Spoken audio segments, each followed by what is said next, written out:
पटपट पटपट जॉईन व्हा.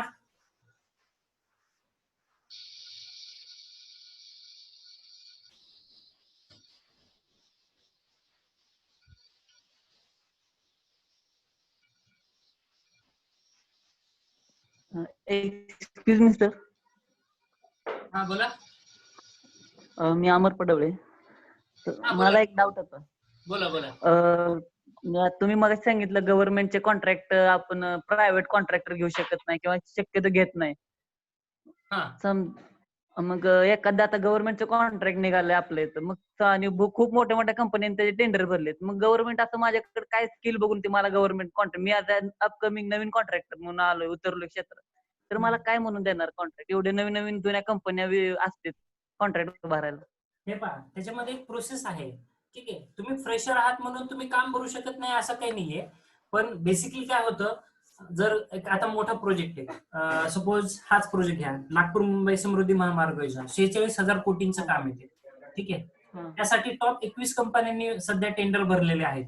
ठीक आहे, रिलायन्स मेट्रो झालं, एससीसी झालं, हिंदुस्तान कन्स्ट्रक्शन कंपनी, IRB झालं, L&T झालं, हे सगळ्या टॉप कंपन्यांनी कॉन्ट्रॅक्ट भरले. आता या कंपन्या काय आहेत रे, प्रायव्हेट लिमिटेड आहेत, बरोबर आहे. आणि ह्या कंपन्या ह्या प्रायव्हेट आहेत, याच्यावरती कुठला गव्हर्नमेंटचा कंट्रोल आहे का? नाही. या प्रायव्हेटच कंपन्या आहेत, पण ह्या गव्हर्नमेंटची कामं घेत आहेत. ही कामं कशी घेत आहेत? मग ते टेंडर भरतायत. ठीक आहे, ते टेंडर भरतायत. जे काही टेंडर ओपन झालेलं असेल ई टेंडरिंग प्रोसेसद्वारे, आणि टेंडर भरल्यानंतर ज्या वेळेस ह्या टेंडरिंगची स्क्रुटनी होत असते, स्क्रुटनी म्हणजे पडताळणी होत असते. पडताळणी म्हणजेच काय, तर पडताळणीमध्ये तुम्ही बरोबर एस्टिमेट तयार केलंय का त्या कामासाठीचं, त्यानंतर तुमचे रेट्स तुम्ही कसे कोट केलेले आहे. रेट कोट केल्यानंतर सगळ्यात एक महत्वाचा भाग असतो, तो असतो तुमचा एक्सपिरियन्स. जर रोडचं काम आहे तर रोडची यापूर्वी तुम्ही किती कामं केलेत? मी यापूर्वी 10 रोडची कामं केलेली. मग त्या 10 रोडच्या कामाची हिस्ट्री तुम्हाला द्यावी लागते. हिस्ट्री म्हणजेच काय, हे काम तुम्ही कशा पद्धतीने एक्झिक्यूट केलं, तिथं तुम्ही खरंच क्वालिटीचं काम केलेलं आहे का नाही, तिथला फीडबॅक काय त्या कामाचा, हे सगळ्या गोष्टी कन्सिडर केल्या जातात. त्याचं एक टेबल आहे आपल्याकडे, एक झेडपीचं मॅन्युअल आहे. मला पुढच्या कधी लेक्चरला किंवा कधी फोन करून मला तुम्ही विचारा, मी तुम्हाला ते पीपीटी मध्ये ऍड करतो. ते टेबल्स नेमके कुठले कुठले, तुमचा वर्क एक्सपिरियन्स काउंट केला जातो. त्यानंतर तुमच्याकडे अवेलेबल असलेल्या मशिनरीज, तुमच्याकडे अवेलेबल असलेलं मॅन पॉवर, तुमच्याकडे अवेलेबल असलेले लोकल कॉन्टॅक्ट त्या केसमधले. कारण L&T कंपनीचं असं नाही की बाबा आता आपल्याकडे कसं होतं, कुठल्याही भारतात आता तर ग्लोबल जे टेंडर म्हटलं जातं त्याच्यामध्ये इंटरनॅशनल कंपन्या टेंडर भरतात आणि त्यांना कामं भेटतात. आता बघा, आपल्याकडे सुप्याला एक MIDC आहे नगरमध्ये, पुणे आणि नगरच्या बॉर्डरवरती सुपा म्हणून एक छोटंसं गाव आहे, पण सगळ्यात मोठी इंडस्ट्री, जसं तुम्ही चाकण किंवा बारामती इंडस्ट्री ऐकलेलं आहे. तर तिथे जपानची एक कंपनी आहे की ज्यांनी टेंडर भरला होता, ग्लोबल टेंडर होतं ते, आणि त्यांना काम असाइन झाले. ते खूप मोठा प्रोजेक्ट आहे तो. मग काय केलं जातं, बॅक हिस्ट्री तपासली जाते तुमच्या कामाची. तुमच्याकडे मशिनरीज अवेलेबल आहेत का तुम्ही रेंटनी त्या मशिनरी घेणार आहात, तुमच्याकडे मॅनपॉवर अवेलेबल आहे का, तुमच्याकडे बॅक एक्सपिरियन्स किती आहे तुमचा. ठीक आहे, तुम्ही ब्लॅकलिस्टेड आहात का, ब्लॅकलिस्टेड असाल तर टेंडरचा भरण्याचा प्रश्नच येत नाही, तुम्ही आधीच आउट असता. ठीक आहे, आणि दुर्दैवाने आपल्याकडे अशा खूप साऱ्या कंपन्या आहेत की जे ब्लॅकलिस्टेड असूनही त्यांना कामं दिले जातात. ह्याच्यामध्ये करप्शन हा एक महत्वाचा भाग आपल्याकडे इन्व्हॉल्व आहे. ठीक आहे, ओळखीनं, आमदारकीचा ओळखी, हे नेत्याचा हा माणूस आहे बाबा, मग त्याला काम ते दिलंय, जरी त्याचा रेकॉर्ड खराब असेल तरी सुद्धा दिलाय. आणि ही रिअलिटी, ही कोणी टाळू शकत नाही. ठीक आहे, तुम्ही फ्रेश इंजिनियर म्हणून काम करू शकता, टेंडर भरू शकताय. ठीक आहे, पण ते टेंडर कधी मिळेल, तर मिळण्यासाठी हे रूल्स हे गोष्टी बघितल्या जातात. ठीक आहे Amar, it is clear? Yes sir. हा, आणि हे खूप मोठे सेक्टर आहे, मी तुम्हाला अपकमिंग फ्यू लेक्चर्स मध्ये सांगेल. BE मध्ये तुम्हाला हाच पार्ट शिकायचा आहे, ई टेंडरिंग मध्ये किंवा एस्टिमेशन हा सब्जेक्ट असतो. आणि गेल्या 2 वर्षापासून मी शिकवतोय, आणि या होप सो तुमच्या बॅचला मी शिकवेल. आणि जो काही माझ्याकडे हा बाहेरचा एक्सपिरियन्स आहे तो 100% तुम्हाला सांगेल मी कशा पद्धतीने. ठीक आहे, तर मी जसं सांगितलं, टेंडरला तुम्हाला लायसन काढायला इतर याला 7,000च्या आसपास येतो, पीडब्ल्यूडीचं लायसन काढायला 23,000 रुपये खर्च येतो तुम्हाला. ठीक आहे, मग तुम्ही पीडब्ल्यूडीचे कामं घेऊ शकता.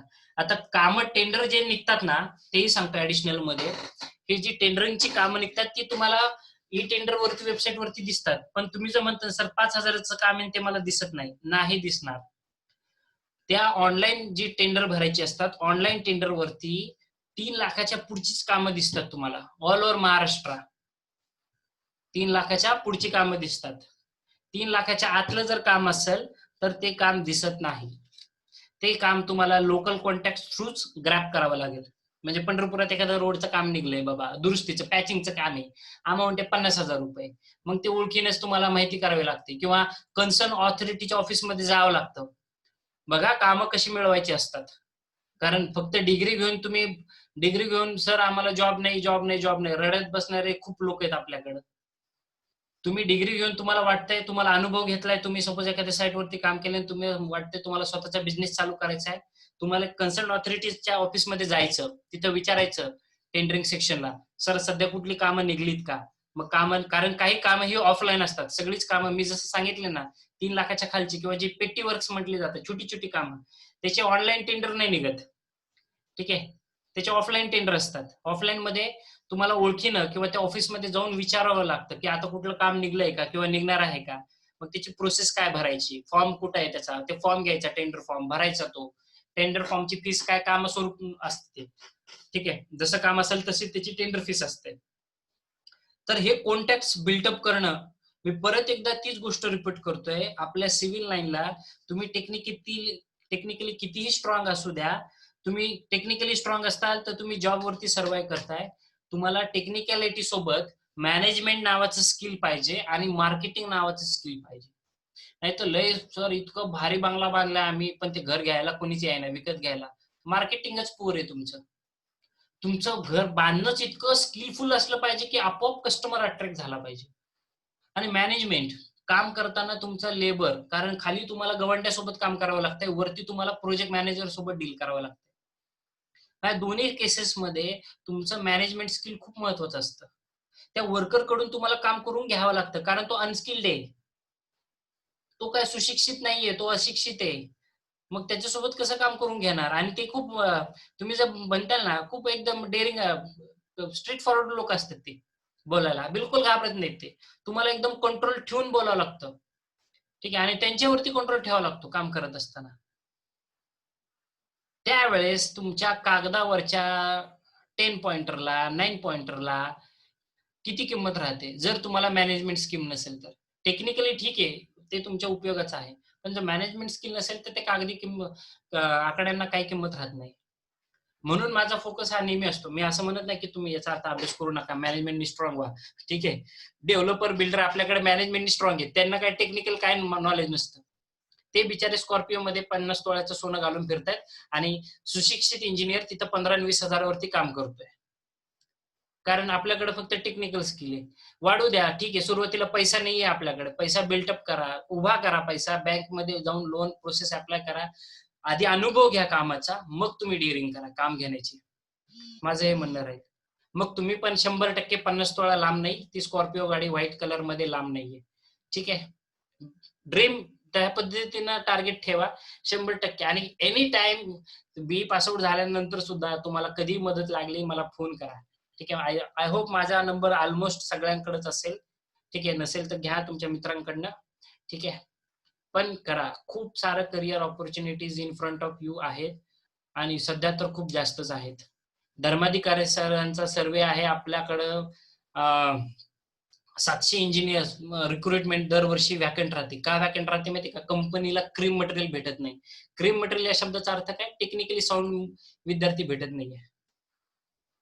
हा, प्रोजेक्ट जसं म्हणतोय, ओळख व वशिला पण लागतोय, ते तर मॅन्डेटरी ना. म्हणूनच मी सांगतोय ना तुम्हाला, तुमचे कॉन्टॅक्ट तुम्हाला वाढवायलाच पाहिजे. मॅन्डेटरी. तुम्हाला कॉन्टॅक्ट जर नसतील तुमचे तर तुम्हाला काम भेटणारच नाहीये. ठीक आहे, तुम्हाला तुमचे कॉन्टॅक्ट असणं खूप गरजेचं आहे. आणि त्याच्यासाठी म्हणतोय टेक्निकली साऊंड राहा, पण मॅनेजमेंट स्किल मी जसं म्हटलं ना, खाली आणि वरती, आणि मार्केटिंग स्किल इतकं स्ट्रॉंग बिल्टअप करा, कॉन्टॅक्ट इतके चांगले बिल्टअप करा की तुमचे. आणि कॉन्टॅक्ट बिल्टअप कसे होतात हेही सांगतो मी तुम्हाला, खूप सिंपल आहे ते. तुम्ही सुरुवातीला एक फ्रेश इंजिनियर म्हणून ज्यावेळेस जॉब चालू करता ना, त्यानंतर 6 महिन्यामध्ये तुमचं काम हे बाहेरच्या लोकांना दिसतं, कारण साईटवरती एकच माणूस येत नसतो तुमच्या कंपनीचा. साईटवरती वेगवेगळे कन्सल्टंट, वेगवेगळे कॉन्ट्रॅक्टर्स येत असतात तुमच्या साईटवरती. ते बघतात, हा पोरग चांगलं काम करतंय बरं का, मग किती आहे तुला, इथं 10,000 आहे, माझ्या साईटवर ये, तुला 15,000 देतोय लगेच 6 महिन्यात. आणि आपल्या सिव्हिल इंजिनिअरिंगला इन्क्रीमेंट आहे ना खूप फास्ट आहे. ऍटलिस्ट साईटवरती तरी 6 महिन्यात, 8 महिन्यात, वर्षात तुमच्या इन्क्रीमेंट चालू होतात तुमचं काम बघून आपण. आणि तुमचे कॉन्टॅक्ट वाढतात. हळूहळू तुम्ही तुमचे सेटअप करायचे. हा प्लंबर ओळखीचा आहे, मग तो प्लंबर, त्या प्लंबरला एससीसीचं कॉन्ट्रॅक्टर आहे, मग साहेब तिथं काय तुमची लिंक आहे का, झालं, मग एससीसी मध्ये तुम्ही जॉईन होऊ शकता. हे कॉन्ट्रॅक्ट, अशी लिंकिंग, त्याला जाळं पसरवणं म्हणतात. ठीक आहे. आणि म्हणूनच आयुष्यामध्ये माणसं जोडा. हा थोडासा विषयांतर होत आहे, आपल्या सब्जेक्टशी रिलेट करत नाहीये, तरी पण मी तुम्हाला सांगतोय, माणसं जितकी जोडताल तितका फायदा तुमचा आहे भविष्यामध्ये, जॉब करण्यासाठी सुद्धा आणि स्वतःचं करिअर, स्वतःचा बिझनेस चालू करण्यासाठी सुद्धा. मी आतापर्यंत तेच करत आलोय. I don't have the money, but contact खूप चांगले ठेवलेले आहेत. ठीक आहे. सिंधुताई सपकाळांचं यावरती खूप छान डायलॉग मारतात त्या. खूप छान त्यांचा एक कोट आहे. Can I share? आपलं ऑनलाईन जरी लेक्चर असेल तरी ते ऑफलाईन सारखंच क्लासमध्ये चालू आहे असं आपण. Yes sir. हा, खूप छान वाटतं ना ऐकायला, गोड वाटतं. मस्त सर, एक नंबर. हा, तेच म्हटलंय, चालू द्या म्हणत असताल. हा, कुणीतरी कोट केले बघा, भाषण नाही तर राशन नाही. ठीक आहे. नाही, भाषण नाही, ते एक आहे. अजून एक आहे त्यांचं, तुम्हाला जरूर सांगतो. दूध में चावल मिलाई जाए तो खीर बन जाती है. त्यांचा एक खूप छान डायलॉग मला खूप आवडतो. दूध में चावल मिलाई जाए तो खीर बन जाती है, मोहब्बत में ठोकर खा जाए तो लकीर बन जाती है. ठीक है. मोहब्बत में ठोकर खा जाए तो नसीब बन जाता है और लकीर बन जाता है, असं काय है. लकीर का फकीर हूं मैं, इसका मुझे कोई गम नहीं. लकीर का फकीर हूं मैं, इसका मुझे कोई गम नहीं. धन तो नहीं मेरे पास, लेकिन इज्जत मेरी कम नहीं. खूप छान कोट आहे त्यांचा, सिंधुताई सपकाळ यांचा, आपल्या सिंधुताई सपकाळ यांचा. खूप छान बोलतात त्या, की धन तो नाही मेरे पास, लेकिन इज्जत मेरी कम नाही. तुमचे कॉन्टॅक्ट इतके चांगले ठेवा ना, की रिस्पेक्ट हा तुमच्या बघून लोकांना वाटलं पाहिजे की yes, he is a good engineer, आपण त्यांना काम देऊ शकतोय. तुमच्या गावातली लोक तुमची काम तुमच्याकडे आली पाहिजेत, नाही सर हे आमचं काम आहे बाबा आणि हे तुम्ही कम्प्लीट करा. ठीक आहे.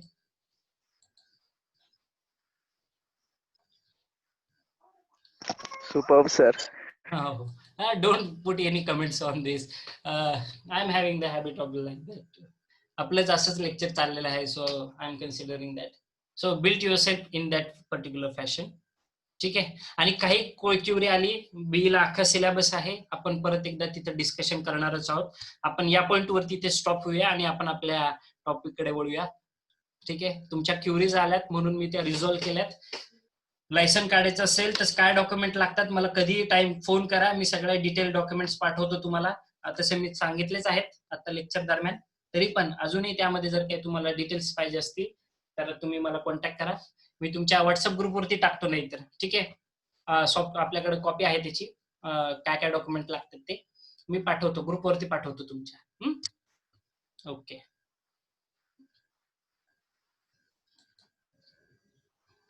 प्लीज स्क्रॉल हो please.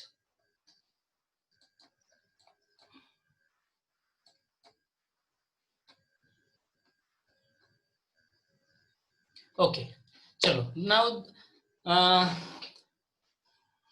think we have gone.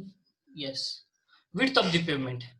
Now, width of the pavement, what is that? It is nothing but the total width of the road on which vehicles are allowed to move. Please remember, what is width of the pavement? It is the total width of the road on which vehicles are allowed to move. Okay, the width of the pavement depends on the width of traffic lane and number of lanes. Once again, I am going to come here. Our lane system in India, we are dealing, or everywhere we are dealing with the lane system. Okay, so the width of the pavement always depends on the width of traffic lane.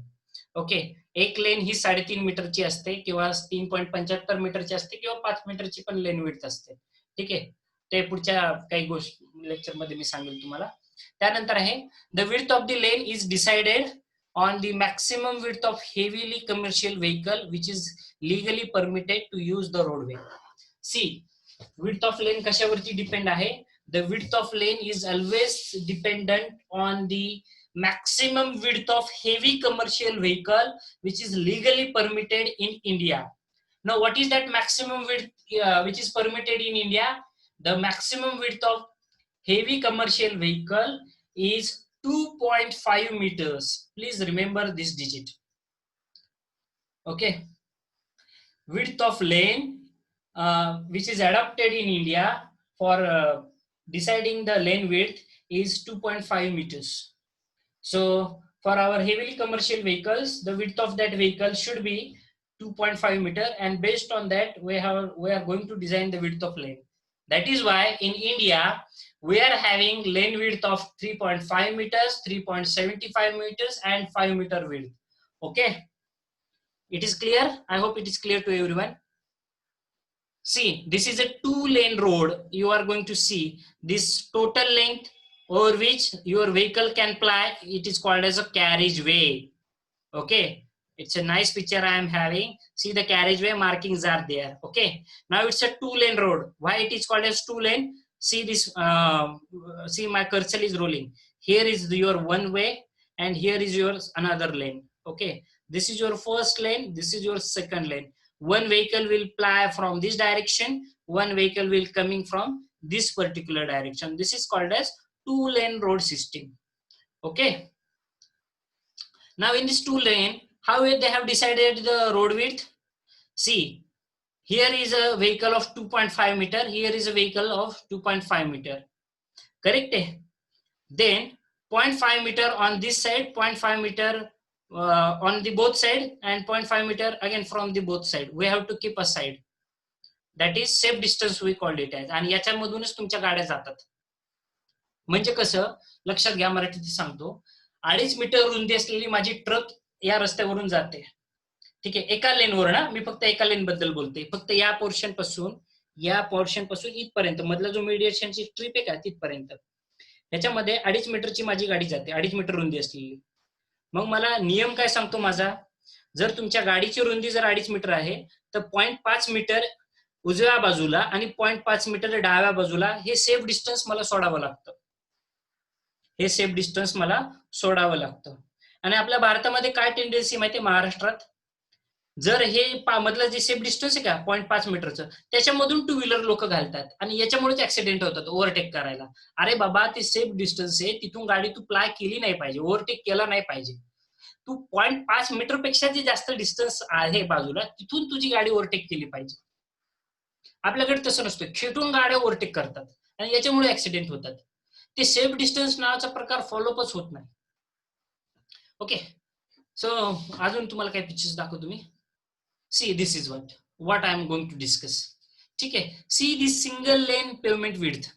जर तुमच्या pavement width, what is the digit? 3.75 metre. What is the width of vehicle? See this particular picture, 2.5 metre width. Okay, खाली घेतो याला. ठीक आहे, single lane pavement, total lane width किती आहे? 3.75.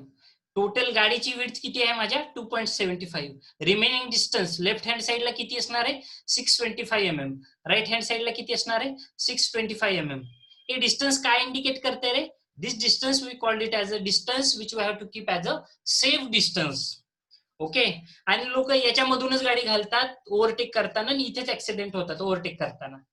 Please follow, at least maintain a distance of at least 0.5 metre, अर्धा metre तरी तुम्ही डिस्टन्स ठेवत चला. तुमच्या गाडी ओव्हरटेक करत असताना अर्धा मीटर पेक्षा जास्त डिस्टन्स असलंच पाहिजे कमीत कमी. ठीक आहे, किंवा 6 to 5 हे जे डिस्टन्स दिलेलं आहे, 1 मीटरचं डिस्टन्स तुम्ही ठेवत चला कमीत कमी, जेणेकरून ऍक्सिडेंट होणार नाहीत. आपल्याकडे मात्र ट्रकला टायराला खेटून गाड्या चालवल्या जातात. ठीक आहे, sorry to say but that is real truth. मुलं काय मुली काय किंवा ओल्ड एज पीपल काय, सगळ्यांनाच घाई असते ओव्हरटेक करताना. So this is nothing but a now you are getting the concept of lane. What is lane? ठीक आहे, this is a single lane pavement. तुमच्या मॅक्सिमम विड्थ जी आहे 2.5 मीटर, हे ऍज पर आयआरसी हे डिजिट बदलत नाही. याच्यापेक्षा कमी असू शकते, याच्यापेक्षा कमी तुमची टू व्हीलरची विड्थ कमी आहे, पण जास्तीत जास्त भारतामध्ये जी रुंदी आहे ती आहे 2.5 मीटर व्हेकलची. ठीक आहे, त्याला फुटामध्ये तुम्ही कन्व्हर्जन करू शकता. 1 मीटर म्हणजे 3.25 फूट. ठीक आहे, 2 मीटर म्हणजे 6.5 फुटाच्या आसपास, आणि 2.5 मीटर म्हणजे जवळपास 7-8 फुटाच्या आसपास. कॅल्क्युलेट करा किती येते इथे कॅल्क्युलेशन. तर एवढी विड्थ असते तुमच्या याची. ठीक आहे, गाडीची. तुम्ही कुठल्याही घ्या, 407 घ्या, 1109 घ्या, 407चा टेम्पो घ्या, 1109चा घ्या, 707 वाला टेम्पो घ्या, डंपर घ्या, काही पण घ्या, तुम्हाला विड्थ जी असेल ती 2.5 मीटर पर्यंत बघायला भेटेल. हा, त्याच्या बाहेर जर तुम्ही अजून काही त्याला जास्त माल सामान बोर्ड कॅरेज ठेवा म्हणून जर तुम्ही त्याचा वरचा प्लॅटफॉर्म जर एक्सटेंड करत असताल तर ते नियमाच्या बाहेर आहे, त्याला स्पेशल परमिशन घ्यावी लागते. ठीक आहे, ऍक्च्युली परमिशन देतच नाहीत पहिली गोष्ट, तरी पण मी सांगतोय. ठीक आहे, ते खूप इंटरेस्टिंग पार्ट आहे. पुढच्या काही मिनिटांमध्ये मी सांगतो तुम्हाला लोड कॅरिंग कॅपॅसिटी बद्दल. ते व्हेहिक्युलर कॅरेक्टरिस्टिक मध्ये येतात. ठीक आहे,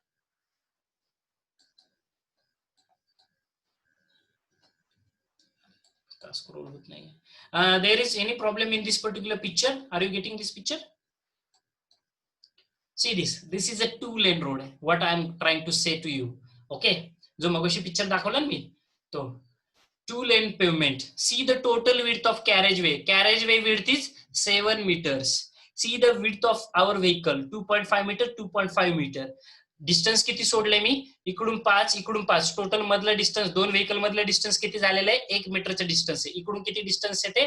राईट हँड साईडला बघा, इथं 5 मीटर, अर्धा मीटर डिस्टन्स आहे. इकडे अर्धा मीटर आहे, इकडचा अर्धा आणि इकडचा अर्धा, असं मिळून ते 1 मीटर डिस्टन्स झालंय. आणि आपण काय करतोय माहितीये का? या अर्ध्या मीटर मध्ये गाडी घालतोय आपली ओव्हरटेक करताना. अरे नका करू. जर एवढी 2.5 मीटर रुंदीची जर गाडी जर समोरून जात असेल तर त्या गाडीला जाऊ द्या. तुमच्या रस्त्याची रुंदी, तुम्हाला जर वाटलं की अर्धा मीटर पेक्षा जास्त डिस्टन्स मला भेटतंय तरच तुम्ही ओव्हरटेक करा. ठीक आहे, म्हणजे अशी गाडी ओव्हरटेक करा. पण याच्यातून अशी गाडी ओव्हरटेक करू नका. माझा कर्सर बघा कसा फिरतोय. अशी गाडी बिलकुल ओव्हरटेक करू नका. ती गाडी अशी ओव्हरटेक करा. ठीक आहे, so this is 2-lane pavement. For example purpose I have given you.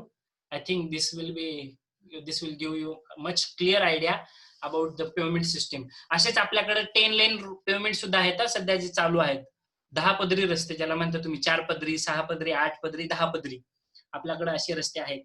ठीक आहे, बघा एका वेळी 5-6 गाड्या एकाच लेन वरती असतात, म्हणजे एका साईडला 4-4 लेन. जर 8 लेन असेल तर 4 लेन इकडे, 4 लेन इकडे. 4 लेन मध्ये 4 गाड्या एकाच टाइमात चालू शकतात, पॅरलल टू इच अदर. ठीक आहे, आणि मध्ये तुम्ही तुमच्या 2 व्हीलर घालू शकता. हा, चलो. So lane width we are discussing. See, the width of carriageway for various classes of the roads standardized by the Indian Road Congress IRC are given below. Carriageway ची विड्थ किती पाहिजे तुम्हाला? कॅरेजवे मागच्या picture मध्ये मी दाखवलाय. Carriageway काय असतो, ठीक आहे. हे पहा, परत जर क्लिअर नसेल तर बघा कॅरेजवेचं पिक्चर.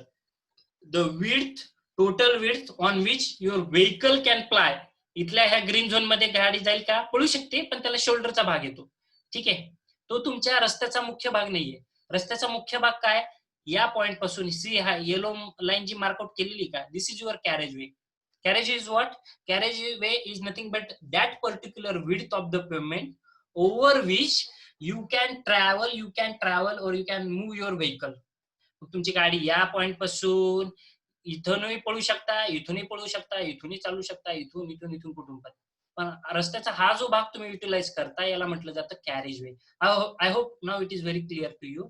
सो या कॅरेजवे साठी जे विड्थ ऑफ कॅरेजवे किती असली पाहिजे as per the IRC, see the standard. For single lane road, जर सिंगल लेनचा जर रस्ता असेल, width of carriage किती पाहिजे? 3.75, जे आपलं पहिलं पिक्चर आहे. 2 lanes without raised curbs. आता हे कर्व म्हणजे काय असतं भानगड? कर्व म्हणजे जिथं फुटपाथ प्रोव्हाइड करायचा असतो तिथं उंच भाग केला जातो. रस्ता, तुमचा रस्त्याचा सरफेस आणि फुटपाथ हे एका लेवलला असतात का रे? नाही. फुटपाथ आहे का उंचीवरती असतो स्पेसिफिक. ठीक आहे. मग जो उंच ओटा जो दिलेला असतो त्याला कर्व असं म्हटलं जातं. पुढच्या पिक्चर मध्ये दाखवतो मी तुम्हाला. सो 2 लेन रोड साठी कॅरेजवेची विड्थ आहे 7 metres. 2 lane with raised kerb 7.5 metres. Intermediate carriageway 5.5. Generally जे गावातले रुरल रोड जे असतात ना हे 5.5 मीटर रुंदीचे असतात. आणि मल्टी लेन 4 पदरी, 8 पदरी, 6 पदरी, 10 पदरी जे रस्ते आहेत ना मल्टी लेन रोड्स यातल्या एका सिंगल लेनची जी विड्थ असते ती 3.5 मीटर असते. I hope this picture is clear to you. Everyone is getting? Any doubt in this? This is width of carriageway. Okay. Now cross slope or the camber. हे इथपर्यंत madam आलत्या बघा. आम्ही तरी 2 तास घातले याच्यामध्ये. ठीक आहे. मॅडम म्हणतील तुम्ही काय शिकवलं का नाही. याच्या पलीकडे बरंच काय शिकवलंय. So camber or the cross slope, what we called it as, see the definition. Cross slope or the camber is the slope provided to the road surface in the transverse direction to drain off the rainwater from the road surface. Once again I am repeating. Cross slope or the camber is the slope provided to the road surface in the transverse direction to drain off the rainwater from the road surface. Drainage and disposal of water from the pavement is considered as the important because of the following reasons: to maintain the stability, surface condition, and increase the life of the pavement. Already we have discussed this part, so I am not going to take more time on this. To prevent the stripping of bitumen from the aggregate, म्हणजे वरचा जो layer असतो खडी आणि डांबर बाजूला होणे याला म्हटलं जातं stripping of bitumen from the aggregate surface. Then to prevent the slipping of the vehicles running at high speed. मी जसं सांगितलं गाडी खूप वेगाने पळते, जर तुमच्याकडे पाणी साचलेलं असेल तर गाडी काय होणार आहे, त्या पाण्यावरून घसरणार आहे. ठीक आहे. म्हणून ते प्रिव्हेंट करण्यासाठी तुमच्याकडे स्लोप पाहिजे. ठीक आहे, जेणेकरून ते वॉटर ड्रेन आउट होईल. Then the rate of camber or the cross slope is expressed generally designated as 1 in n, as I said earlier, 1 in 1.5, 1 in 2, 1 in 1, 1:1, whatever it may be, as the expressed as percentage. The required camber of the pavement depends on the type of pavement surface, okay, and the amount of rainfall. Please remember this. In your GATE exam, in your competitive exam, mark my word, definitely there is 1 mark question, 1 to 2 mark MCQ is based on this. The required camber of the pavement depends on type of pavement surface and amount of rainfall. मग हे कसं आहे ते आपल्या next slide मध्ये. See this particular table. This is very important for you. I hope ma'am has gone through this particular table. If not, take the picture of it and preserve it for the lifetime. For the various types of the cambers for the different categories of the road surface.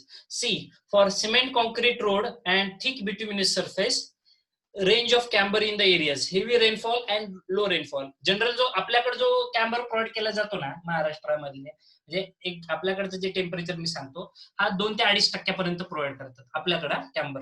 2 ते 2.5%. General thumb rule सांगतोय मी साईटवरचा. नाही तू म्हणताय sir तुम्ही 2 ते 2.5% सांगितलं होतं, मग आम्ही तेच लक्षात ठेवू. हा जनरल रूल सांगितलाय मी. See type of road surface, cement concrete road surface, see the range of camber 1 in 50, म्हणजेच किती टक्के आलाय तो 2% कॅम्बर प्रोव्हाइड करतोय.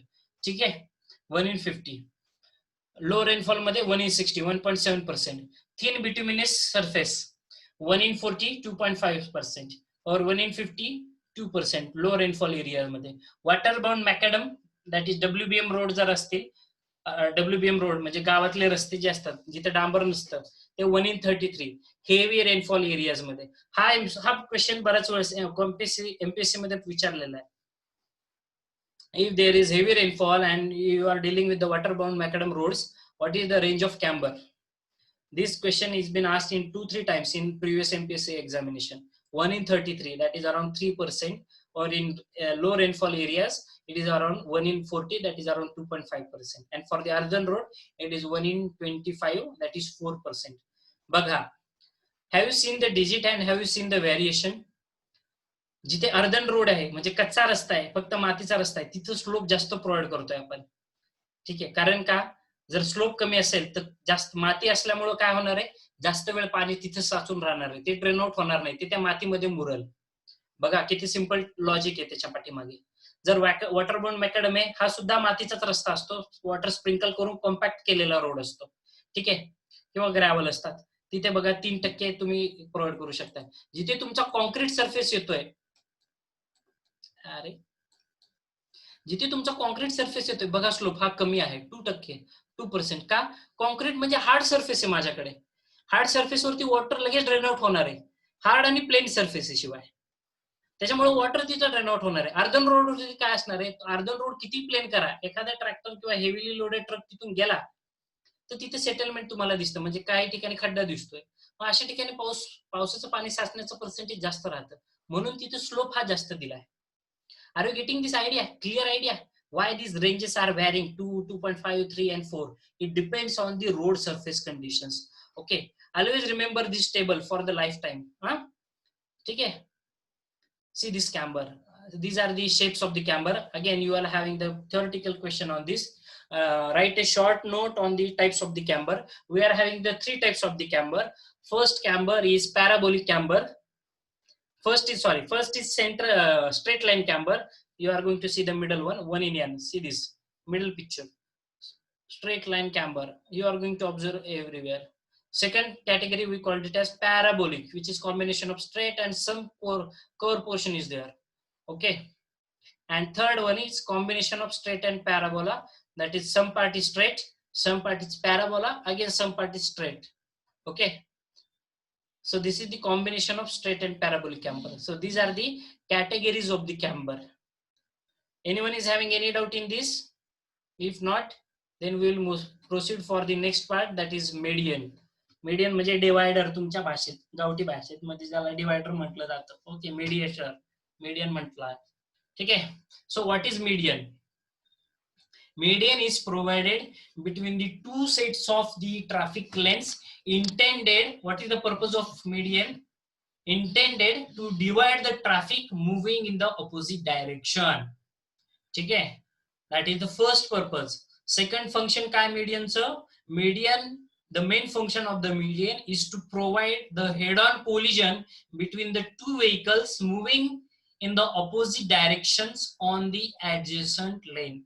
म्हणजे एकाच लेन वरती ज्यावेळेस दोन वेगवेगळ्या बाजूने गाड्या येत आहेत, एकाच लेन वरती, एक सिंगल लेन रस्ता आहे बरं का, आणि एक गाडी समोरून येते, मग ह्या दोन गाड्या ऑपोजिट डायरेक्शन मध्ये ज्यावेळेस येत आहेत त्यावेळेस जर मीडियन जर त्याच्या त्या दोन लेन मध्ये जर मीडियन असेल, that will help to avoid the head on collision, ठीक आहे, between the two vehicles. And third purpose, the traffic separators may be used in the form of the pavement markings, physical dividers or the area separators. ठीक आहे, medianचाच भाग आहे. I think median is clear to everyone. What is median? Median is nothing but their main function is to divide the traffic which is moving in the opposite direction and also to avoid the head on collision. ह्या medianचं अजून एक function आहे, कुणाला सांगता येईल का? या मीडियनचं अजून एक फंक्शन आहे. हे जे मीडियन असतात ना, the medians are now you are going to see on the medians some small trees are planted. ह्या मीडियन मध्ये ट्रीज प्लांट केलेले असतात. बघा, रस्त्याच्या दुतर्फाही झाडं दिसतात आणि रस्त्याच्या मधोमध सुद्धा तुम्हाला झाडं दिसतात छोटी छोटी, जो मधला जो डिवायडर असतो. हे झाडं का असतात सांगा बरं? हे झाडाचा उपयोग काय? कारण ज्या वेळेस नाईटला, संध्याकाळी ज्यावेळेस दोन व्हेकल ऑपोजिट डायरेक्शन मध्ये येत असतात ना, त्यावेळेस त्यांचा जो फोकस असतो, या फोकसमुळे त्या ड्रायव्हरचं अटेन्शन दूर होऊ शकतं. There may be chance of happening of the accident. Okay, yes, correct answer she has given, to avoid the flash of light on the driver. So night, ज्यावेळेस रात्रीला हे जे ड्रायव्हर लोक गाडी चालवतात, तर ते जो फोकस असतो, तो फोकस त्या ड्रायव्हरचं अटेन्शन रिमूव्ह करू शकतात. त्याच्यामुळं रस्त्याच्या मध्येही झाडं लावली जातात त्या मीडिएटर्स वरती, जेणेकरून दुसऱ्या लेनवरती जी गाडी ट्रॅव्हल होती त्याचा प्रकाश या गाडीवरती पडू नये किंवा त्याचा एकमेकांवरती त्याचं कोलिजन होऊ नये. ठीक आहे, आपल्याकडे काय नाही, दोन गाड्या समोरच्या, समोरून जो फोर व्हीलर येतोय, आपली जो बुलेट आहे, दोघेही माघार घेत नाही. धडक झाली तरी चालेल, पण युगो कमी झाला नाही पाहिजे. आपल्याकडे युगोस्टिक लोक लई आहेत. ठीक आहे, समोर ठोकलं एकमेकांना तरी चालेल, पण माघार घेणार नाही. ठीक आहे. आणि हा याच्यामध्ये सुद्धा तुम्हाला सांगतो, white light is strictly band as per our Motor Vehicle Act 1998, as again it is revised in 2001, and now they are revising last edition also. As per our Motor Vehicle Act, white light is completely banned, but still आपल्याकडे तुम्ही craze बघता मुलांचं, ते white light लावलेले असतात हेडला. Headlight जी असते ती white असते फुल्ली. ती व्हाईट लाईट व्हेरी डेंजरस. समोर काय दिसत नाही. ऑपोजिट डायरेक्शन मध्ये जी व्हेकल ट्रॅव्हल होती ना, त्याला डिफिकल्टी होते खूप. ड्रायव्हर अटेन्शन कॉन्सन्ट्रेशन करू शकत नाही. ठीक आहे. किंवा ते साईडला लाव, आजकाल ती फॅशन आहे बघा, हँडलची जे जिथं आपण ऍक्सेलरेटर फिरवतो तिथं ते हँडलला व्हाईट लाईट लावलेली असते शायनिंग मधून. ठीक आहे. पण ते कुणाला तरी हॅम्पर होऊ शकतात, हे लक्षात घ्या. ठीक आहे. आणि आपल्या राज्य शासनाचा जो मोटर व्हेकल ऍक्ट आहे ना, त्या नियमानुसार बंद आहे ते. पण फॅशन म्हणून घेतलंय, त्याला इलाज नाही. मानसिकता बदलू शकत नाही आपण लोकांची. हा, traffic separators as I said earlier. So these are the traffic separators. छान झाड लावलेलं आहे. ठीक आहे. हे कर पोर्शन, हा रस्ता आहे बरं का तुमचा, ही एक लेन आहे. Please remember. ठीक आहे. माझा कर्सरकडे लक्ष द्या. हा तुमचा रस्ता आहे, हा कर पोर्शन आहे, आणि हा तुमचा मीडिएटर आहे मधला. ठीक आहे. हा कर पोर्शन कशासाठी असतो? तुमचं फुटपाथ प्रोव्हाइड करायला, मीडिएटर प्रोव्हाइड करायला. बघा इकडे फुटपाथ आहे, कारण फुटपाथची रस्त्याची लेवल कधी सारखे बघितले का कुठं? नाही तर लोक मग फुटपाथवरून आरामशीर रोडवरती, मुख्य रस्त्यावरती येतील. असं कधीच होत नसतं. एक उंच भाग प्रोव्हाइड केलेला असतो, आणि हा जो उंचवटा असतो ना, याला कर म्हटलं जातं. ठीक आहे. मराठीत सांगतोय म्हणजे तुम्हाला खूप इझिली लक्षात येईल. काही डिफिकल्टी असल्यास पुट करा चॅट बॉक्स मध्ये. Somebody has put, sir why yellow light is used in the head of the vehicles. Yes, yellow light is having the better visibility. ठीक आहे. जे ड्रायव्हर्सची जी विजिबिलिटी असते, ती विजिबिलिटी येलो लाईट द्वारे खूप प्रॉपरली ऍक्सेस होते.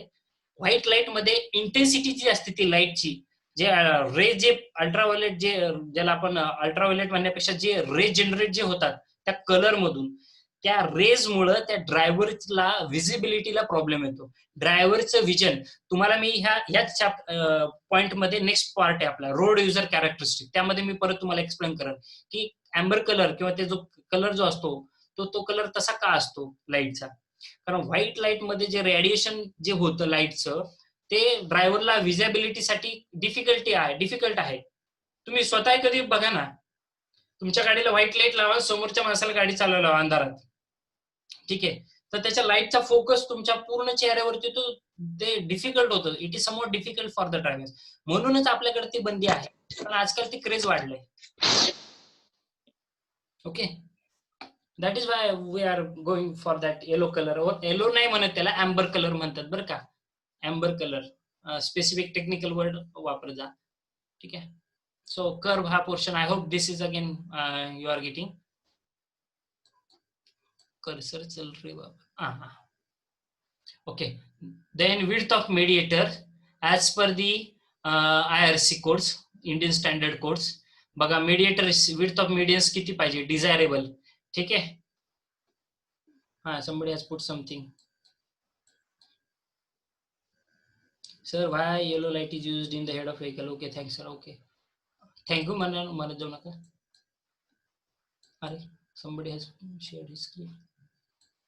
हा. So we are discussing about the width of medians. जे मधलं डिवायडर ज्याला म्हणता तुम्ही मीडिएटर, त्याची विड्थ बघा. एक्सप्रेस वे असेल तर डिझायरेबल विड्थ आहे 15 मीटर. मीटर मध्ये आहे विड्थ 15 मीटर, त्याची मीडियन पाहिजे. ते डिपेंड करतं साईट कंडिशन वरती. नाही तुम्ही म्हणताल सर स्टँडर्ड असं सांगितलंय, आणि आम्ही आपला पण एक आता पुणे सोलापूर हा पण नॅशनल हायवेच आहे, एक्सप्रेस वे नाही पण नॅशनल हायवे तो. मग त्याच्या मीडिएटरची जर विड्थ तुम्ही बघताल तर ती 3 ते 5 मीटरच्या आसपास आहे. ठीक आहे. अदर हायवेज मध्ये रिकमेंड काय करताय, एक्सप्रेस वे असेल तर आता पुणे मुंबई एक्सप्रेस वे मधल्या मीडिएटरची विड्थ काय लगेच 15 म्हणजे 15 मीटर नाहीये. ठीक आहे. कमीत कमी 10 मीटर ते 10 ते 15 मीटरच्या मध्ये पाहिजे. इथं डिपेंड करतं तुमच्या साईट कंडिशन्स. जसं मी सांगितलं कॉन्क्रीट मिक्स डिझाईन जे तुम्ही शिकताय ते साईट वरती फॉलो होतं असं काही नाही. मीडिएटरच्या बाबतीत सुद्धा हीच गोष्ट आहे. साईट कंडिशन वरती सुद्धा ते मीडिएटरची विड्थ टाकतात. ठीक आहे. कारण बऱ्याच वेळेस काय असतं, नॅशनल हायवे असतो, 12 मीटर रुंदीचा सुद्धा नॅशनल हायवे आहेत आपल्याकडे. ठीक आहे, खूप व्हरायटी. मग 12 मीटर मध्ये मग तुम्ही म्हणतील सर अदर हायवे साठी 5 मीटर, 5 मीटरचा जर मीडिएटर टाकला तर रुंदी किती राहिली? 7 मीटर. 7 मीटर मध्ये काय करणार आहे? एक 2 लेनचा रस्ता होणार आहे तुमचा, काय होणार आहे? आणि काही काही नॅशनल हायवेजला तर मीडिएटर सुद्धा नाहीयेत, direct single without mediator road